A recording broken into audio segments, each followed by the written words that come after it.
In my opinion, crossover SUVs are essentially upgraded versions of classic sedans. And in case you wanna know, Nissan pioneered the crossover SUV with the Qashqai. Then again, personally, I don't think that the Qashqai is one of Nissan's best products. Let me know what you think. And based on my analysis in the car market, the main reason people choose crossovers over sedans, personally, I think it's just for style and the fact that crossover SUVs provide a higher ground clearance. In my little piece of advice, please do not buy crossover SUVs if you think they will provide you with full off-road capabilities, because most likely you'll be disappointed. Unless you opt for a more rugged-looking crossover SUV, the Renault Duster.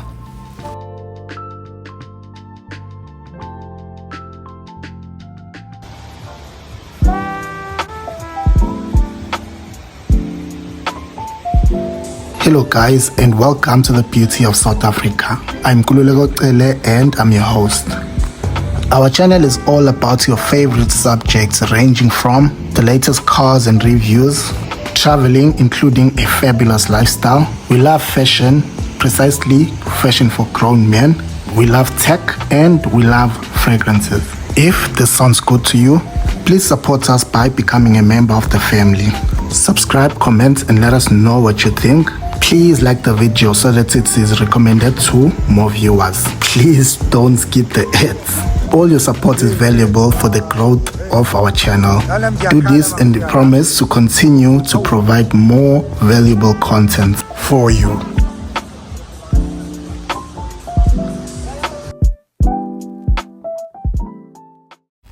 In today's video, we are exploring Hyundai's latest offering, the impressive Hyundai Creta. And this beauty is available in 3 trims.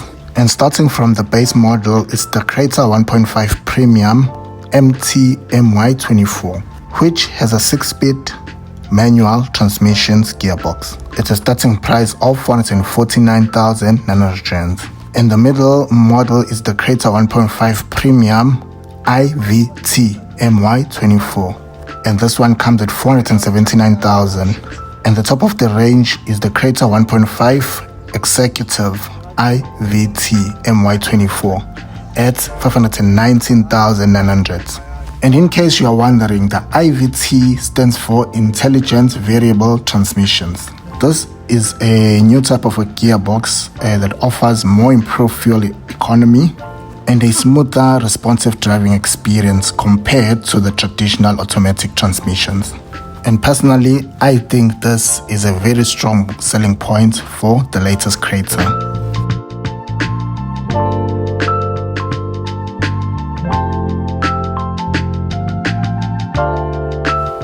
In terms of performance and fuel consumption, all trims provide the same 84 kilowatts of power, which comes with 144 newtons of torque. And please take note of this. The manual gearbox consumes 6.5 liters per 100 kilometers, while the IVT consumes 6.3 liters per 100 kilometers, so which is a bit less compared to the manual. What's also common across those variants is the warranty and maintenance that it comes with. And I know already you're wondering which one now is the best buy. There's actually no major differences between the variants, which also depends on your preferences. For example, the top of the range exclusively has the following features: blind spot collision avoidance assistance, line departure warning systems, lane following assist, forward collision avoidance assist, the push to start button, wireless charging and matte painting. So this is a list of premium features that the Executive has, in which you are basically missing out should you be going for the base models. And then again, if those features matter to you, you will have to pay out an additional 70,000 rands to go for the Executive model. So now, just because of such a huge price difference between the base model and the Executive model, personally I would choose the mid-spec And this is because I would get access to the IVT gearbox and better fuel consumption. Otherwise, I can do without the semi-autonomous driving that the executive has, which cost an extra 70,000 rands. And look at this, even though they provide enhanced driving experience, you are still legally required to physically drive your car. I mean, self-driving cars are illegal, at least in South Africa at this stage. And by any chance, if you think that you want to rely on these features, and in case of an accident, the driver of that car will still be held responsible. And in case you're wondering what else is there that gives competition to the Hyundai Creta, the competition is as follows. It's the Kia Seltos, the Honda Elevate, the Suzuki Grand Vitara / Toyota Urban Cruiser, it's the Renault Duster, and the Haval Julian. Now let's take a closer look at what the latest Hyundai Creta has to offer, and we will start with the front. In the front, you'll be greeted by a distinctive, aggressive, but yet stylish grille. You'll also notice the stylish LED headlights with fog lights and daytime running lights. And this comes standard across the three variants.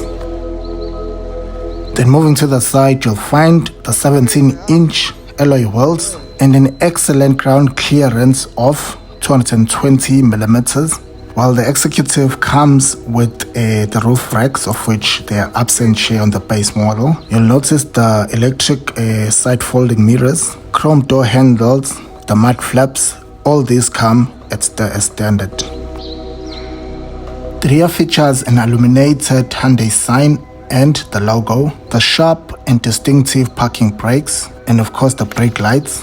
And coming to the boot, which is very spacious, and it can be expanded further when the rear seats are folded down. Moving to the inside, the cabin, which is very spacious, which features seats that are synthetic leather, and these are standard across all variants. Adult passengers have ample space to sit at the back, of which the back seats also feature cup holders, which is very good.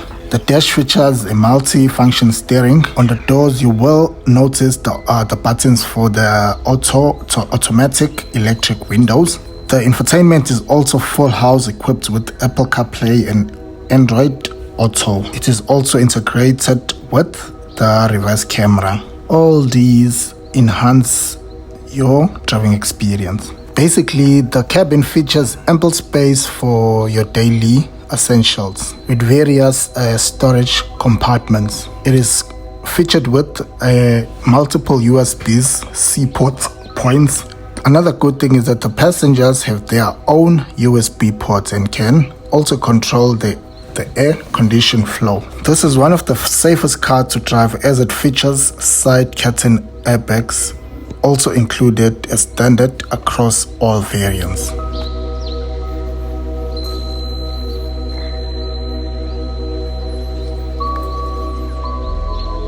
Now let's see what the economy of ownership is on the Creta, of which we are looking at the base model, which is priced at 445,000. So with a zero deposit, a 14.25 interest rate, a balloon payment of 35%, with just factoring this cost per month, it would cost you 8,594. And then further from there, if you have to include your monthly fuel of 1,300 rands, and an insurance premium of 1,600 rands, your monthly cost of ownership would become 11,494 per month.